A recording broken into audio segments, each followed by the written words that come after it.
தந்தி தொலைக்காட்சி நேயர்களுக்கு வணக்கம். நல்லதை சொல்வோம், நல்லதை செய்வோம், நல்லதே நடக்கும். ஒரு வாழ்க்கையில் நல்லது நடக்க வேண்டும் என்று சொன்னால் நல்லதை சொல்ல வேண்டும், நல்லதை செய்ய வேண்டும். அந்த அடிப்படையில் இன்றைக்கு 30/5/2016 திங்கட்கிழமை பூரட்டாதி நட்சத்திரம் இரவு 10:52 வரை, பிறகு உத்திரட்டாதி நட்சத்திரம். இன்றைக்கு பாம்பன் சுவாமிகள் நினைவு நாள். முருகப்பெருமானை பார்த்து தரிசித்தவர் பாம்பன் சுவாமிகள். அவருடைய நினைவு நாள் இன்றைக்கு. அவரை நாம் வழிபட வேண்டும். அவர் எழுதிய சண்முக கவசத்தை படிக்க வேண்டும். அண்டமாய் அவனியாகி அரியோனா பொருளதாகி என்று இருக்கும். அதை படித்தால் சண்முகநாதருடைய சந்தோஷத்துக்கு ஆளாகி நமக்கு கேட்ட வரங்கள் கிடைக்கும் என்று தெரிவித்து, இனி நான் இன்றைக்கு உங்களுக்கு சொல்ல இருக்கிற நல்ல கருத்து, தெய்வங்களுக்கு செய்யும் அபிஷேகத்தினாலே என்ன பலன். ஒரு கோவிலுக்கு போறோம், குருக்கள்கிட்ட நம்ம அர்ச்சனை தட்டை கொடுக்கிறோம், உள்ள எல்லா பொருளும் கொண்டுகிட்டு போயிடுறாரு. ஆனால் திரும்பி வராத பொருள் ஒன்று உண்டு. அதை நீங்கள் தெரிந்து கொள்ள வேண்டும். நம்ம தேங்காய் வச்சிருக்கோம், பழம் வச்சிருப்போம், சந்தனம் வச்சிருப்போம், அதுல சூடம் இருக்கும், ஊதுபத்தி இருக்கும், அதுக்கு பின்னாலே பூ இருக்கும், எல்லாம் வச்சு அர்ச்சனை பண்ண கொடுப்போம். குருக்கள் அதை கொண்டுகிட்டு போவாரு. கோயிலுக்குள்ளே போய் அர்ச்சனைகள் செய்து முடித்து நம்மிடம் அந்த அர்ச்சனை தாம்பாளத்தை தருகின்ற பொழுது அதிலே ஒரு பொருள் மட்டும் இருக்காது. அது என்ன பொருள் என்று சொன்னால் அது சூடம். காரணம் என்ன என்றால், சூடம் சன்னதியிலே கரைந்து போய் உண்டு, ஜோதியாக அது மாறி விடுகின்றது. அவர்களுக்குள்ளே ஒரு போட்டி வந்ததாம். அப்படி ஒரு போட்டி வருகின்ற பொழுது முதலிலே தேங்காயை பார்த்து பழம் சிரித்ததாம். நீ இன்னும் கொஞ்ச நேரத்திலே உடைபட போகிறாய் என்று சொன்னதாம். அதே நேரத்தில் அந்த குருக்கள் தேங்காயை உடைத்தார். அது உடைபட்டது. அப்படி உடைபட்ட பின்னாலே தேங்காய் சொல்லியதாம், பழத்தை பார்த்து கொஞ்ச நேரத்தில் உன்னை அவர் கிள்ளப் போகிறார் என்றாராம். அதே போல அவருடைய காம்பை கிள்ளி அந்த பழத்தை பக்கத்தில் வைத்த போது வெற்றிலை பார்க்க சிரித்ததாம். இப்படி ஒவ்வொன்று சொல்லிக் கொண்டிருக்கின்ற பொழுது சூடம் மட்டும் பேசாமல் இருந்ததாம். எல்லாம் சேர்ந்து கொண்டு சூடத்தை சொன்னாதாம், இன்னும் கொஞ்ச நேரத்திலே உன்மேல் நெருப்பு வைக்கப் போகிறார்கள் என்று. ஆனால் சூடம் அதற்கு கவலைப்படவில்லை. காரணம் என்ன என்று சொன்னால், அங்கே நிற்கிற பக்த கோடிகள் எல்லாம் வரிசையில் கியூவில் நின்று கொண்டிருக்கிறார்கள். சன்னதியிலே எல்லா பொருளும் எடுக்கின்ற பொழுது பக்தர்கள் எல்லாம் பார்த்துக் கொண்டிருக்கிறார்கள். ஆனால் சூடத்தை தீபமாக ஏற்றுகின்ற பொழுது பக்தர்கள் எல்லாம் அரோகரா என்று கன்னத்திலே போட்டுக் கொண்டார்களாம். ஆகையினாலே இறைவனோடு நாம் ஒன்ற வேண்டும் என்ற தத்துவத்தை சொல்வது இந்த சூடம் தான். அப்படிப்பட்ட அந்த சூடத்திற்கு மிக அதிகமான பெருமை உண்டு. அப்படி இறைவனோடு நாம் இரண்டரை கலக்க வேண்டும் என்றுதான் கோவிலுக்கு நாம் செல்கின்ற பொழுது நாம் நல்ல முறையிலே வழிபாட்டை மேற்கொள்ள வேண்டும். கோவிலுக்கு வெறுங்கையோடு செல்லக்கூடாது. ஒரு மிகப்பெரிய சான்றோர், முதியவர்கள், ஆண்டோர்கள், அதே போல தெய்வங்களை எல்லாம் பார்க்க செய்கின்ற பொழுது வெறும் கையை வீசிக்கொண்டு செல்லக்கூடாது. குழந்தைகள் இருக்கிற வீட்டிற்கு சென்றால் ரொட்டி கட்டுக் கொண்டு செல்ல வேண்டும். அதே போல முதியவர்கள் இருக்கிற இடத்துக்கு சென்றால் அவர்களுக்கு ஏதேனும் நாம் கொண்டு செல்ல வேண்டும். அப்பொழுதுதான் அவர்கள் மனம் சந்தோஷப்படும். அதே போல கோவிலுக்கு செல்கின்ற பொழுது நாம் அங்கு பூவை கொண்டு செல்ல வேண்டுமா? பூ கொண்டு சென்றால் பூவினால் செய்யக்கூடிய செயலுக்கு பெயர் பூசை என்று பெயர். அதனால் தான் பூஜை என்று வைத்தார்கள். அதற்கு வைக்கிற அபிஷேகத்தில் 18 விதமான அபிஷேகங்கள், 51 விதமான அபிஷேகங்கள் உண்டு. அதிலே 2 அபிஷேகங்களை இன்று சொல்வேன், தொடர்ந்து உங்களுக்கு சொல்வேன் என்று சொல்லி, தண்ணீரால் அபிஷேகம் செய்தால் என்ன பலன்? வெறும் தண்ணீரை போய் சாமிக்கு ஊத்துறீர்கள் நம்ம சொல்லக்கூடாது. இந்த வெயில் நேரத்தில் தண்ணீராலே நாம் அபிஷேகங்கள் செய்கின்ற பொழுது அவருக்கு உடல் குளிர்ச்சியாகும். உடல் குளிர்ச்சியானால் மனம் குளிர்ச்சியாகும். மனம் குளிர்ச்சியானால் உங்களுக்கெல்லாம் நல்ல நீங்கள் கேட்ட வரங்கள் கிடைக்கும். சிவன் அபிஷேக பிரியன் என்று சொல்வது. ஆகையினாலே காலையிலே எங்களுக்கு தெரிந்தவர், எனக்கு தெரிஞ்ச ஒருத்தர் எங்க ஊருக்காரரு, தினந்தோறும் 5 குடம் தண்ணீர் எடுத்து ஊத்துங்க அப்படின்னு சொல்லி கோயிலில் சொல்லி வச்சிருந்தார். சிவனுக்கு 5 குடம் தண்ணீர் அதிகாலையிலேயே ஊற்றுவார்கள். சிவன் குளிர குளிர குளிர இவருடைய இல்லத்திலே வளர்ச்சி வந்து கொண்டே இருந்தது. அப்படி தண்ணீரால் அபிஷேகம் செய்து குளிர்ச்சி ஊட்டினால் மன உளைச்சல் குறையும். அதே நேரத்தில் மனதிலே அமைதி கிடைக்கும் என்று சொல்லி இருக்கிறார்கள். சரி, இளநீரால் அபிஷேகம் செய்தால் என்ன பலன்? தொழிலில் ஏற்பட்ட பிரச்சனைகள் அகலும். என்னுடைய நண்பர் ஒருத்தருக்கு பார்ட்னரோட சண்டை வந்துருச்சு. தொழிலில் பெரிய பிரச்சனை வந்துருச்சு. நாங்க பங்குதாரர் இருந்தவங்க பிரிச்சுக்க போறோம். அவர் எடுத்துக்கணுங்கிறாரு, நான் நல்லா நடக்குது தொழில், நான் எடுத்துக்கிறேன், இதுக்கு என்ன முடிவுன்னு தெரியலைன்னு சொல்லி கேட்டார்.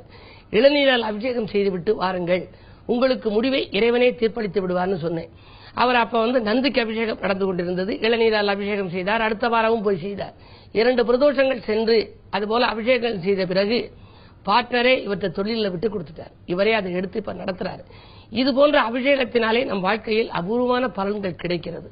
இன்னும் மற்ற அபிஷேகங்களை பற்றியெல்லாம் இந்த தந்தி தொலைக்காட்சியில் தொடர்ந்து சொல்வேன் என்று சொல்லி இனி இன்றைய ராசி பலன்களை இப்பொழுது உங்களுக்கு வழங்கப் போகின்றேன். மேசராசி நேயர்களே, வாகன பழுதுகளால் வாட்டம் ஏற்படும் நாள். அடிக்கடி வாகன பழுதுகள் உங்களுக்கு ஏற்பட்டுக் கொண்டே இருக்கும். காரணம், அஷ்டமத்து சனி அடியெடுத்து வைத்திருக்கிறார் அல்லவா? எனவே அஷ்டமத்து சனியால் உங்களுக்கு அதிக தொல்லைகள் வரும், விரயங்கள் வரும், வாகன பழுது செலவுகள் கூடிக்கொண்டே செல்லும். இதனாலே புதிய வாகனங்கள் வாங்கலாமா என்று கூட நீங்கள் சிந்திப்பீர்கள். புதன் பலம் நன்றாக இருப்பதால் உத்தியோக மாற்றங்கள் ஒரு சிலருக்கு உறுதியாகலாம். எதிர்பார்த்தபடியே உங்களுக்கு இலாகா மாற்றங்களும் ஊதிய உயர்வும் கிடைக்கக்கூடிய இனிய நாளாக இந்த நாளை கருதலாம். ரிஷபராசி நேயர்களே, சூரிய சுக்கிர சேர்க்கை ஏற்படும் இன்றைக்கு புது முயற்சிகளில் உங்களுக்கு வெற்றி கிடைக்கும் பொன்னான நாள். பொருளாதார நிலை உயரும். அரசியலில் உள்ளவர்கள் அனுகூலம் காண்பார்கள். பெண்வெளி பிரச்சனைகள் தீரும். விலையுயர்ந்த பொருட்களை வாங்குவதிலே ஆர்வம் காட்டுவீர்கள். பயணங்களாலும் உங்களுக்கு பலன் கிடைக்கும் நாள் இந்த நாள். மிதுனராசி நேயர்களே, உங்களுக்கெல்லாம் தொழில் தொடங்கும் முயற்சியில் ஏற்பட்ட தொல்லைகள் அகலும் நாள். பல நாட்களாக தொழில் தொடங்க வேண்டும், விஆர்எஸ் வாங்கிக் கொண்டு வீட்டில் இருக்கிறோமே என்றெல்லாம் நினைத்தவர்கள் இன்றைக்கு புதிய முயற்சிகளில் ஈடுபடுவார்கள். அதன் மூலம் உங்களுக்கு வெற்றி கிடைக்கும். ஒப்பந்தங்களில் கையெழுத்திடும் உன்னத நாளாகவும் கருதலாம். நண்பர்கள் நல்ல தகவல்களை கொண்டு வந்து சேர்ப்பார்கள். வாய்ப்புகள் வாயில் கதவை தட்டும். வருங்கால நலன் கருதி எடுத்த முயற்சிகளிலும் அனுகூலம் உண்டு.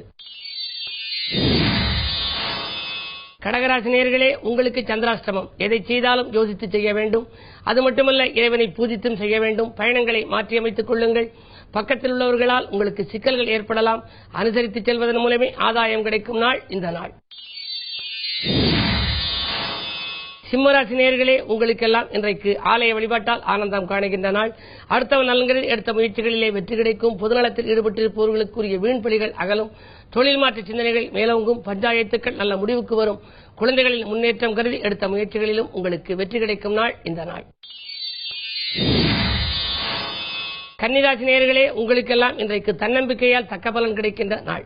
தனவரவில் இருந்த தடைகள் அகலும். வாங்கல் குடுக்கல்கள் ஒழுங்காகும். வழிபாட்டிலே கவனம் செலுத்துவீர்கள். எதிர்பார்த்த இடத்திலிருந்து நல்ல தகவல்கள் வந்து சேரப் போகின்றது. நட்பால் நல்ல காரியம் நடைபெறும். இந்த நாள் உங்களுக்கு ஒரு இனிய நாள். துலாம் ராசி நேயர்களே, உங்களுக்கெல்லாம் செய்தொழிலில் சிறப்பான முன்னேற்றம் கிடைக்கும் நாள். தேசப்பற்று மிக்கவர்கள் உங்களுக்கு பாசப்பிடிப்பு ஏற்படும் விதத்தில் வந்து இணைவார்கள். கேட்ட உதவிகளை செய்து கொடுப்பார்கள். ஆரோக்கியம் சீராகி ஆனந்தப்படுத்தும்.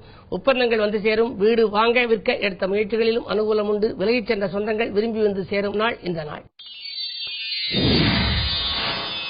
விருச்சிக ராசி நேயர்களே, விஐபிக்கள் வீடு தேடி வருகின்ற நாள். விரும்பிய காரியத்தை விரும்பியபடியே செய்து முடிப்பீர்கள். வீட்டு தேவைகள் பூர்த்தியாகும். கூட்டு முயற்சிகளிலிருந்து உங்களுக்கு அனுகூலங்கள் உண்டு. தொலை தூரத்திலிருந்து கூட நல்ல தகவல்கள் வந்து சேரலாம். உங்கள் பேச்சுக்கு இன்றைக்கு மதிப்பும் மரியாதையும் உயரும். நண்பர்களால் உங்களுக்கு நல்ல காரியம் நடைபெறும். இந்த நாள் ஒரு இனிய நாள்.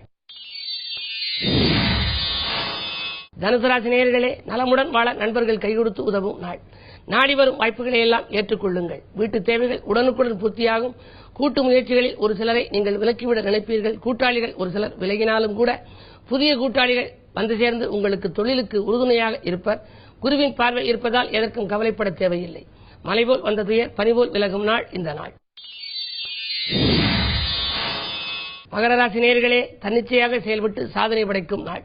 2 நாட்களாக நடைபெறாத காரியம் இன்று நடைபெறப் போகின்றது. தொழில் முன்னேற்றம் உண்டு. தொலைதூரத்திலிருந்து கூட உங்களுக்கு நல்ல தகவல்கள் வந்து சேரும்.